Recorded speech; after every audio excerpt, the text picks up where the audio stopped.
ancient Hebrew scriptures foretold of the Anointed One, Yeshua HaMashiach. The Messiah Yeshua came to call the people back to the truth of His word and to follow that righteous path. Yeshua then called Jewish men to be His disciples, and after His death and resurrection, those Jewish men told the world about the Jewish Messiah. Now, after 2,000 years, Beth Goyim Messianic Congregation has that same calling of those Jewish men, telling all people, both Jew and Gentile, about the proper ancient path, teaching the Route 66 King's Highway from Genesis through to Revelation, and how you need and can get back to the proper roots of the faith and a closer walk with God. Now, let's hear the message.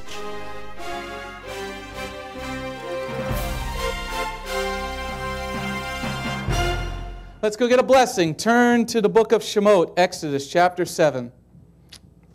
Exodus chapter 7. This message is P019. It is called The Plagues, Shemot to Revelation. What we're going to talk about tonight, it's really not going to be like a supersized message, but it's going to be more of a teaching, this type of message. We're going to look at the plagues of Exodus as we're preparing for Pesach coming down, and this is this week's Torah portion. I just was led by the Lord to want to talk about how the two go together. I want to talk about how it is. I'm going to move my microphone up because that way they don't get the, here they were quiet downstairs, and as soon as we begin, I guess 11 o'clock is their witching hour. All right. So here it is that we want. The Lord was leading so that we would understand. You cannot understand the book of Revelation and the plagues and the bowl judgments and the trumpet judgments and the seals unless you've studied the book of Shemot, Exodus. You cannot understand the two because remember, I don't need to say this every week, but I do need to say it every week because I hear from so many Christians, they don't understand that this book we're reading, this Bible, is a Jewish book. From end to end, it is a Hebrew book. It was given to the Hebrew people. It was written by Hebrew people from the Ruach HaKodesh. And we need to understand that so that we could better understand what's about to happen in this world. Okay? And the best way I know how to do through the Ruach HaKodesh is the more knowledge I have, the more comfortable I feel with the Lord. Because I want to know everything I possibly can know about the Lord. I don't know about you, but I definitely want to know as much as I possibly can about the Lord and what is coming next. So we're going to look at Shemot, Exodus chapter 7, verse 8 through 13. We're going to start out with that this evening. Okay, Adonai said to Moshe and Aharon, when Pharaoh says to you, perform a miracle, tell Aaron to take his staff and throw it down in front of Pharaoh so that it can become a snake. Moshe said to Aaron, Moshe and Aaron went into the Pharaoh and did this, as Adonai had ordered. Aaron threw down his staff in front of Pharaoh and his servants, and it turned into a snake. But Pharaoh, in turn, called for the sages and sorcerers. And they too, the magicians of Egypt, did the same thing, making use of their secret arts. Each one threw his staff down, and they turned into snakes. But Aaron's staff swallowed up theirs. Nevertheless, Pharaoh was made hard-hearted, and he didn't listen to them, as Adonai had said would happen. Amen? Let's look back a little bit at verse 10. This is where we're going to begin this understanding of two plagues this evening, two of the 10 plagues we're going to take a look at. Moshe and Aaron went into Pharaoh and did this. As Adonai had ordered, Aaron threw down his staff in front of Pharaoh and his servants, and it turned into a snake. Amen? Now, at first you look at this and you're like, okay, that's pretty fascinating. He throws down a staff, it's pretty cool. The staff that Moshe had gotten when he was out there with the burning bush with the Lord, turned into a snake, and he was able to grab it by the tail. Now, without a study of ancient Egypt, you really can't understand what's going on. Now, this is vitally important to understand because when we get to the book of Revelation, we're going to see similar things. But without the building blocks of the book of Shemot, Exodus, you truly can't understand what you're reading here because there's many layers to what's going on. There's a surface layer of, there's a staff on the ground, the staff turned into a snake. Then the next question one should ask is, why a snake? Why didn't the Lord turn it into a wild boar? Or why didn't the Lord turn it into an elephant? I always love that word in Spanish, elefante. You know, why didn't he turn it into a giraffe? But here, he turns it into a snake. It's very important to understand because of who the people that Moshe was before. What was their mindset, and what is God saying today? And will this be applicable to us today? So the first thing we want to look at is why it would be a snake. The question is, well, why would it be a snake? Now, the snakes were very important in the country of Mitzrayim, of Egypt. Okay? So we have this first thing, that the cobra was a very big god in Egypt. It's on still many things, unless the Muslim Brotherhood has destroyed it, which they are destroying most things of antiquities. But up until the Muslim Brotherhood took over recently, if you would go to the pyramids, you would see snakes on the architecture.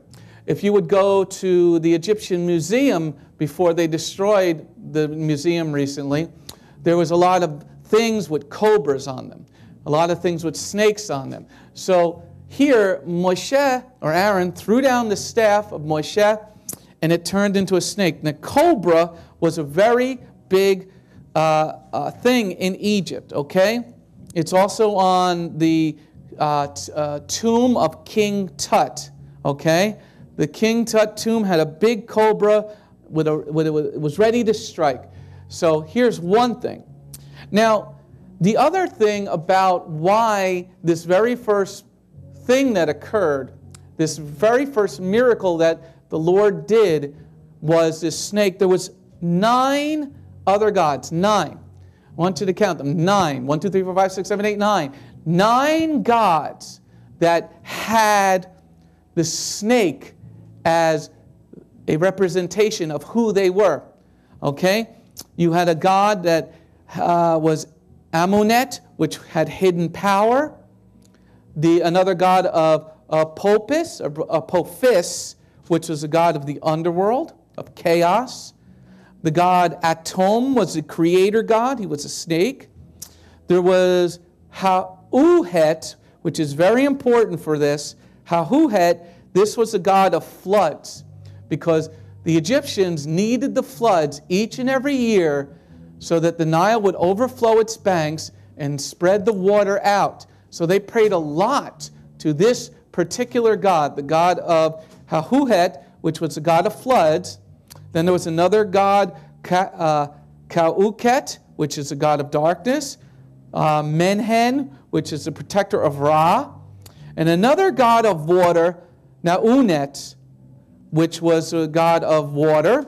And Tefnut, which is the eye of Ra. Ra is like the big god in Egypt. And Wadjet, which is a protector of Lower Egypt.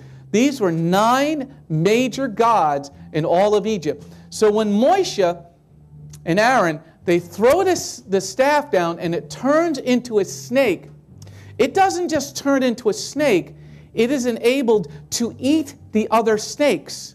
So this is very important for us to know, because when this comes up again, you will have this mindset to understand, well, like, what is Jehovah? What is he trying to say to us now? Okay, I want you to keep that in your mind, this god Hauhet, which is the god of floods, okay? But the other part we want to look at is, look back at verse 11 again, please.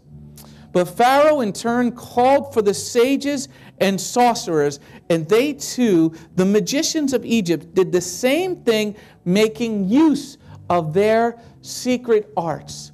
This is also very important for us to understand about these magicians being able to mimic God.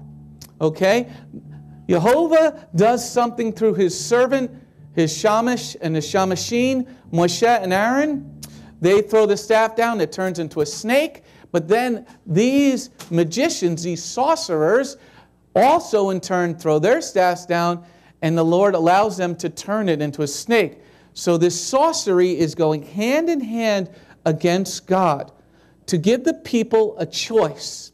It's very important to understand this, because when we go to Revelation, you're going to see something. You're going to see the snakes or the serpent. You're going to see this deceiver, this type of magician, this person who's able to do other things, but now with the understanding of the gods that the Lord is taking care of here, or he's allowing to deceive the people, because it's going to become a choice.